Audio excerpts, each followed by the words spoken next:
나는 애완견을 키우지 않는데 내가 왜 애완견 경주에 갔는지 모르겠다. 세상에 있는 모든 종류의 애완견이 모두 모인 것 같았다. 내가 아는 종류의 애완견도 있었고 처음 보는 종류의 애완견도 있었다. 그런데 갑자기 내 애완견도 아닌데 두건으로 얼굴을 가린 애완견을 선택하란다. 나는 선택하기를 거절하였지만 이건 참가자 모두 선택을 해야 한단다. 할 수 없이 몸집이 크지도 않고 그렇다고 아주 작지도 않은 중간에서 좀 더 작은 쪽의 애완견. 털이 너무 복실거리지도 않고 그렇다고 털이 전혀 없는 강아지도 아닌 어느 정도 털이 있는 애완견. 살이 찌지도 않고 마르지도 않은 중간 체격의 애완견으로 몸통과 머리가 균형을 갖춘 그런 애완견을 선택했다. 하지만 그 애완견의 얼굴은 볼 수 없었다. 선택이 끝나자 약 2미터 높이에 있는 좁고 긴 다리를 애완견이 건너는 테스트를 한단다. 그런데 하필 내가 선택한 애완견이 1번 주자였다.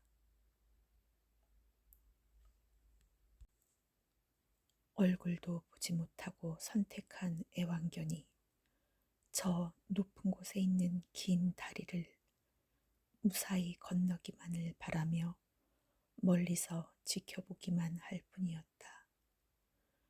간절한 내 마음과는 달리 내가 선택한 애완견은 발을 헛디디며 바닥으로 추락하였다. 내가 선택한 애완견은 떨어진 충격으로 두건이 반쯤 벗겨진 채 쓰러져 있었는데 애완견의 머리가 반으로 나뉘어져 있었다. 아!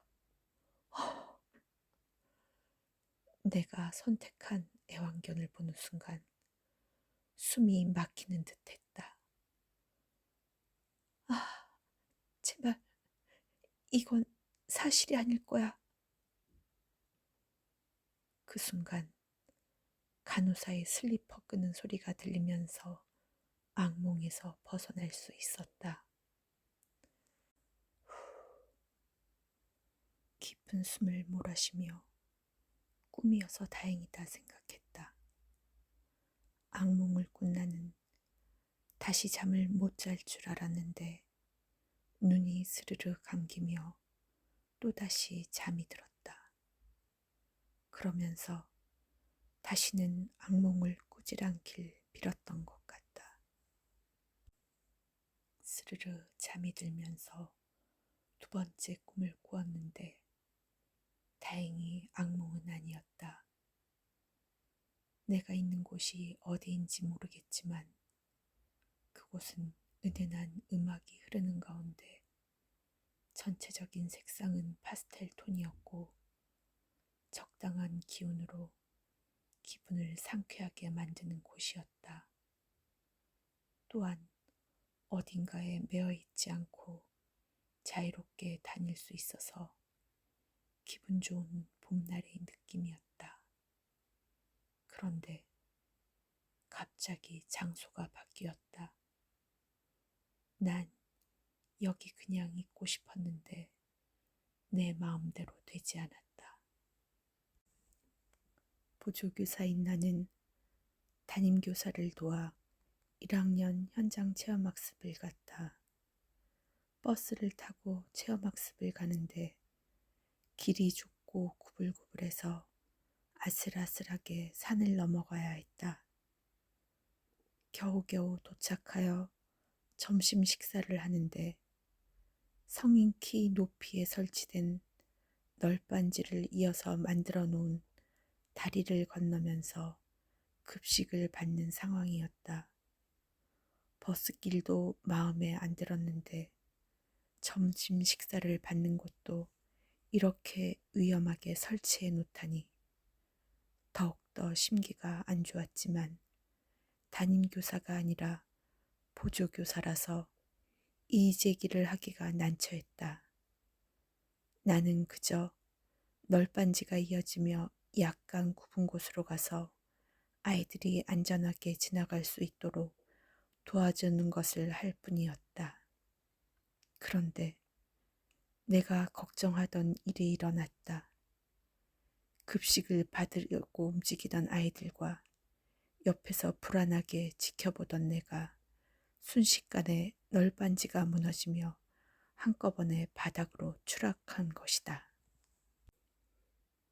불행 중 다행인 것이 다친 아이들은 없었다. 그런데 그 밑에서 이 광경을 지켜보던 업자들끼리 서로 눈빛을 교환하며 웃는 것을 보았다. 순간 나는 치밀어 오르는 화를 억누르며 지금 웃음이 나오느냐고 따졌고 그들은 천연덕스럽게 안 웃었다고 시치미를 뗐다. 난 니들이 웃는 것을 보았다고 소리쳤다. 그들은 오히려 우리가 뭘 어쨌다고 이러느냐고 말하는 것에 화를 참지 못하고 처음 써보는 험한 말을 목청껏 소리질렀다. 씨발, 날 우습게 봐? 교사라고 욕 못할 줄 알지? 야! 소리와 함께 간호사의 발소리가 들리며 잠을 깼다. 무슨 이런 꿈을 꾸지? 정말 이상하네. 꿈을 깨고는 바로 생각이 나지만 잠시 지나면 다 잊어버릴 거야 라고 생각하며 다시 잠을 자려고 했다. 그러나 뒤숭숭한 꿈으로 머리가 더 아팠고 수면제 도움을 받아서 잠을 자려고 했던 것을 후회했다. 잠은 뇌를 쉬게 하는 거라는데 수면제를 먹고 오히려 뇌가 혹사를 당했다는 생각을 했다. 이젠 잠을 못 자더라도 수면제는 먹지 말아야겠다고 생각했다.